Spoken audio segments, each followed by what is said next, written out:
ज्यांनी दिली ज्ञानाची सावली, समाजासाठी ज्यांनी दिली ज्ञानाची सावली, अशा या क्रांतिज्योती सावित्री मावली, अशा या क्रांतिज्योती सावित्री मावली. सन्माननीय व्यासपीठ आणि गुरुजन वर्ग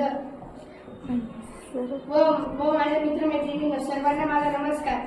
आज 3 जानेवारी भारताच्या पहिल्या महिला शिक्षिका सावित्रीबाई फुले यांची जयंती.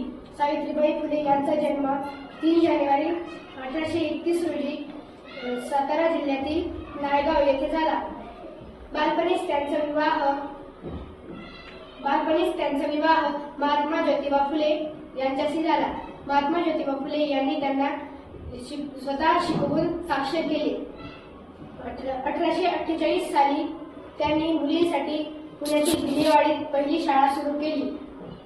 शाळेत जाताना लोक त्यांच्यावर शेण व दगड फेकून मारत, पण तरीही त्यांनी न डगमगता मुलींच्या शिक्षणाला साथ दिली व त्यांनी 10 मार्च 1897 रोजी